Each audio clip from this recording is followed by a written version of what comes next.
Mobile নিবন্ধন কার্যক্রম নীতি সংস্কারের দাবিতে বাংলাদেশ টেলিযোগাযোগ নিয়ন্ত্রণ কমিশন বিটিআরসি ভবনের সামনে সড়ক অবরোধ করে বিক্ষোভ করছে মোবাইল ফোন ব্যবসায়ীরা।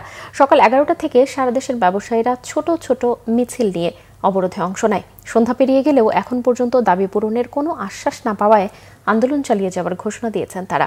দর্শক, এই মুহূর্তে আগারগাঁওয়ে আছেন সহকর্মী শুভ মাহফুজ। সরাসরি চলে যাচ্ছি তার কাছে।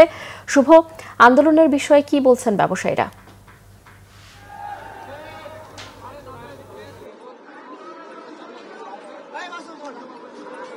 কনক, আপনি জানেন যে বিটিআরসি আগামী 16ই ডিসেম্বর থেকে ন্যাশনাল ইকুইপমেন্ট রেজিস্ট্রেশনের বাস্তবায়ন করতে যাচ্ছে।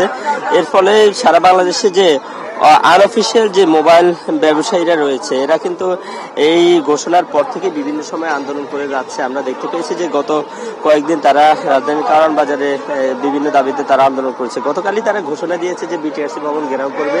তাদের যে 6টি দাবি রয়েছে সেই দাবির সপক্ষে আজকে সকাল 11টা থেকেই ঢাকা এবং দেশের বিভাগীয় শহরগুলো থেকে যে ব্যবসায়ীরা রয়েছেন, বিভিন্ন জেলা থেকে যে ব্যবসায়ীরা রয়েছেন, তারা কিন্তু সকাল থেকে এখানে বিটিআরসি ভবনের সামনে এসে অবস্থান নিয়েছেন। এসে তারা তাদের দাবির সপক্ষে বিভিন্ন স্লোগান দিচ্ছে। সারাদিন পার হয়ে রাত হয়ে গেলে এখন পর্যন্ত তারা আন্দোলন চালিয়ে যাচ্ছে। তারা যেটি বলছে যে আসলে সরকার যে ঘোষণাটা দিচ্ছে, এই ঘোষণাটা বাস্তবায়ন হলে প্রায় 20 লাখ ব্যবসায়ী তারা একেবারে পথে বসে যাবে। তাদের মিনিমাম 50 লাখ থেকে 2 থেকে 5 কোটি টাকা লোন নিয়ে, ব্যাংক লোন নিয়ে তারা এই ব্যবসাটা করছে। এর ফলে সরকার যদি এই সিদ্ধান্তটা বাস্তবায়ন করে তাহলে তারা কিন্তু একেবারে পথে বসে যাবে পরিবার পরিজন নিয়ে। তাই সরকারকে এই পদক্ষেপটা নেওয়ার আগে তাদেরকে 6 মাস সময় দেওয়ার দাবি জানিয়েছে তারা। একই সাথে প্রত্যেকটা মোবাইল ফোনের উপর যে সরকার 57% কর আরোপ করছে, সেটি কমিয়ে আনার দাবি জানিয়েছে।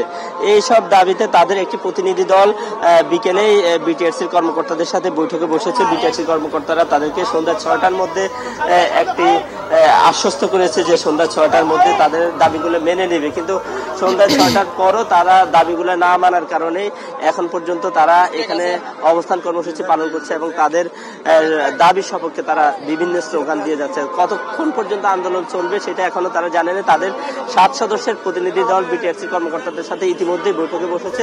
সেই বৈঠক থেকে তারা কি ফলাফল নিয়ে আসে বা কি সিদ্ধান্ত হয় সেটির আলোকে তারা তাদের পরবর্তী কর্মসূচি ঘোষণা করবে, এমনটি আমরা জানতে পেরেছি। তো কি সিদ্ধান্ত নেয় সেটা আমরা আপনাকে পরবর্তী খবরে জানিয়ে দিতে পারবো। শুভ, আপনাকে ধন্যবাদ।